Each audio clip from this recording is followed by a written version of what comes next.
প্ৰায় 40 লাখ টকাৰে প্ৰতিটো ৱাৰ্ডত আমি ৰাস্তা ঘাট নিৰ্মাণ কৰাৰ কাৰণে ইতিমধ্যে আমি পাৰিষদসকলক যোগান ধৰিছোঁ।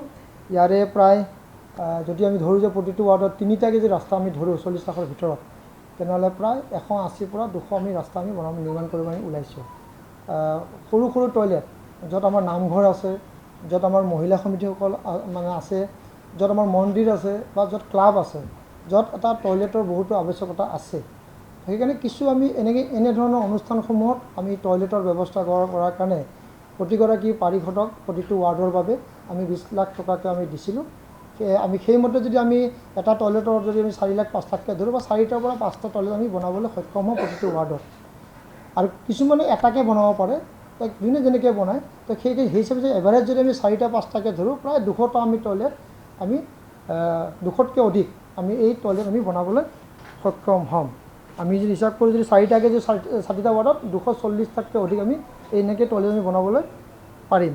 ইয়াৰ লগে লগে আমি কমিউনিটি হল আগতে প্ৰতিটো ৱাৰ্ডত এটাকৈ দিছোঁ ডাঙৰ ডাঙৰ, কিন্তু এতিয়া গুৱাহাটীত যিটো বহুতো আমাৰ ঠাইৰ অভাৱ আছে, তো সেইকাৰণে ডাঙৰ নিৰ্মাণ কৰিবৰ কাৰণে আমাক পাৰিষদসকলে বহুতো কথা চিন্তা কৰিছিল। সেয়ে কিছু আমাৰ নামঘৰ হওক বা মন্দিৰৰ হওক, কিছু ক্ষেত্ৰত যদি আইসকলৰ নাম গোৱাৰ ক্ষেত্ৰত হওক বা কিছুমান টিং বদলি কৰি দিয়া হওক বা কাষৰ ৱাল বদলি দিয়া হওক, তেনেধৰণৰ আমি নিৰ্মাণ কৰাৰ কাৰণে আকৌ পুনৰ 20 লাখ টকাকৈ আমি দিছিলোঁ।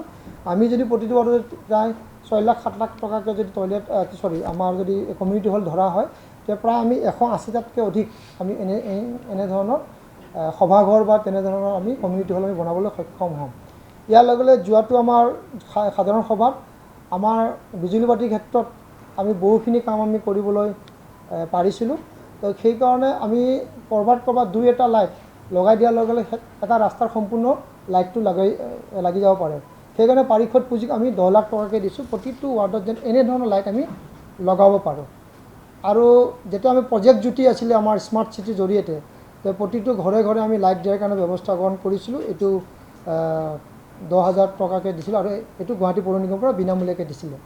তো এইবাৰ আমি চিন্তা কৰিছোঁ যে আমাৰ আমাৰ হাইমাষ্ট লাইট, সৰু হাইমাষ্ট লাইট দিয়াৰ কাৰণে প্ৰতিটো নামঘৰ মন্দিৰৰ বাকৰি পোহৰাবৰ কাৰণে বা তেওঁলোকৰ সন্মুখত লাইট জ্বলোৱাৰ কাৰণে আমি তেনেধৰণৰ ৰাজহুৱা অনুষ্ঠান আৰু সামাজিক অনুষ্ঠানক দিয়াৰ কাৰণে প্ৰতিটো ৱাৰ্ডত 10টাকৈ নামঘৰ বা মন্দিৰ তেনেকৈ দিয়াৰ কাৰণে বা ক্লাব দিয়াৰ কাৰণে ব্যৱস্থা গ্ৰহণ কৰিছোঁ, য'ত তেওঁলোকৰ চৌহদটো যেন পোহৰাই থাকে। আৰু গুৱাহাটী পৌৰ নিগমে 60টা ৱাৰ্ডত 60টা হাইমাষ্ট লাইট ইতিমধ্যে আমি জ্বলাই শেষ কৰি 2-এটা ৱাৰ্ড আছে, এইটো আমি সম্পূৰ্ণ কৰিম অহা 7 তাৰিখ 8 তাৰিখৰ ভিতৰত। তথাপি আমি আৰু চিন্তা কৰিলোঁ যে কিছু আমি শ্মশানত, আমি আগতে কৈছোঁ 13টা শ্মশানত প্ৰথম পৰ্যায়ত দিয়াৰ কাৰণে ইতিমধ্যে আমি আগবাঢ়িছোঁ।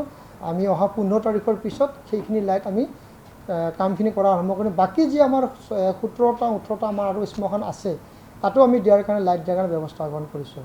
আমি গুৱাহাটী পৌৰ নিগমত আমি অহাৰ সময়তে আমি চিন্তা চৰ্চা কৰিছোঁ 4টা পলৈ আমি কাম কৰিম: পথ, পোহৰ, পানী আৰু পৰিষ্কাৰ। আমাৰ পোহৰ আৰু পথৰ আমি আপোনালোকৰ কথা ক'লোঁ আমি। তাৰপিছতে আমাৰ খোৱা পানীৰ ক্ষেত্ৰত জাইকাৰ যোগেদি আমি বিভিন্ন ধৰণৰ আমাৰ সামাজিক অনুষ্ঠান হওক বা ৰাজহুৱা অনুষ্ঠানেই হওক আৰু গুৱাহাটী পৌৰ নিগমৰ যিবিলাক আমাৰ পানীৰ আমাৰ কাষ্টমাৰ আছিল বা গ্ৰাহক আছিল, তেওঁলোকক আমি বিনামূলীয়াকৈ দিয়াৰ ব্যৱস্থা গ্ৰহণ কৰিছোঁ। আৰু ৰেচন কাৰ্ড থকাবিলাকক আমি বিনামূলীয়া দিয়াৰ কাৰণে ব্যৱস্থা গ্ৰহণ কৰিছোঁ।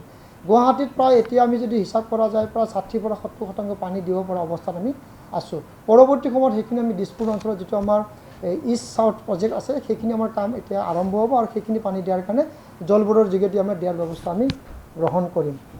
এই ধৰণৰ আমি ব্যৱস্থা গ্ৰহণ কৰি পৰিষ্কাৰৰ কথা কৈছোঁ। আমি পৰিষ্কাৰৰ আপোনালোকৰ সহযোগত, ৰাইজৰ সহযোগত আমি প্ৰায় 402 নম্বৰ স্থানৰ পৰা যোৱাবাৰ স্বচ্ছ সৰ্বেক্ষণত আমি 44তম স্থান আমি পাবলৈ সক্ষম হৈছোঁ। এইবাৰ যেন আমি আৰু আগত আহিব পাৰোঁ, তাৰ কাৰণে এতিয়া আমি চিকুণ গুৱাহাটী মূল গুৱাহাটী বুলি কৈ আমি যোৱা এমাহৰ আগতে আমি এইটো এটা আমি সুন্দৰভাৱে আমি এই বস্তু ব্যৱস্থা কৰিছোঁ, য'ত আমি শুকান জাবৰ ভিজা জাবৰ ছেগ্ৰিগেশ্যনটো কৰিলে আমি স্বচ্ছ সৰ্বেক্ষণত বহুখিনি আমি মাৰ্কছ পাওঁ। সেইখিনি পোৱাৰ কাৰণে আমি ব্যৱস্থা কৰাৰ কাৰণে ইতিমধ্যে আমাৰ নতুন কমিশ্যনাৰ অহাৰ লগে লগে আমি চিকুণ গুৱাহাটী মূল গুৱাহাটী নামে এই প্ৰতিযোগিতাত আমি অংশগ্ৰহণ কৰিছোঁ। প্ৰতিটো ৱাৰ্ডত এই প্ৰতিযোগিতা আমাৰ অনুষ্ঠিত হৈছে আৰু জাবৰটো পৃথকীকৰণৰ লগতে বিভিন্ন ধৰণৰ চেল্ফ হেল্প গ্ৰুপ হ'ল বা আমাৰ ক্লাব হওক আৰু বিভিন্ন ধৰণৰ আমাৰ সজাগতা কেম্প হওক বা বিভিন্ন ধৰণৰ নলা নৰ্দমা চাফ চিকুণ কৰা হওক, টয়লেট ৰাজহুৱা টয়লেট যদি আছে চাফ চিকুণ কৰাৰ কাৰণে কেনেকৈ ধৰণৰ বস্তু বিভিন্ন ধৰণৰ এটা ৱাৰ্ডৰ মাজত এটা আমি প্ৰতিযোগিতাও আমি ইণ্টাৰনেলি আমি এটা আৰম্ভ কৰিছোঁ। তাত বিভিন্ন ধৰণৰ আমাৰ ৰাইজে সহযোগ কৰিছে। প্ৰতিটো ৱাৰ্ডে ৱাৰ্ডে গৈ আমাৰ অফিচাৰখিনি গৈ পেলাই আমাৰ কাম কৰা আমাৰ ব্যৱস্থা গ্ৰহণ কৰিছে। আৰু এইবাৰ আমি যিটো আমাৰ শুকান জাবৰ ড্ৰাই ৱেষ্ট সেইটো লোৱাৰ কাৰণে আমি এটা দিন ঠিক কৰিছোঁ, কাৰণ ভিজা আৰু শুকান একেলগে মিহলাই দিলে আমি বহুখিনি এইটো মানে নিষ্কাশন কৰাৰ ক্ষেত্ৰত প্ৰচেছিং কৰাৰ ক্ষেত্ৰত আমি বিভিন্ন ধৰণৰ অসুবিধা হয়। সেইকাৰণে সপ্তাহত এদিন আমি শুকান জাবৰ লোৱাৰ কাৰণে ব্যৱস্থা আমি কৰিম। প্ৰতি সপ্তাহৰ বুধবাৰে এই শুকান জাবৰ ল'বলৈ আমি ব্যৱস্থা গ্ৰহণ কৰিম। সেয়ে আমি গুৱাহাটীবাসী ৰাইজক অনুৰোধ কৰিছোঁ বুধবাৰে যে তেওঁলোকে শুকান জাবৰটো আমাক দিয়ে,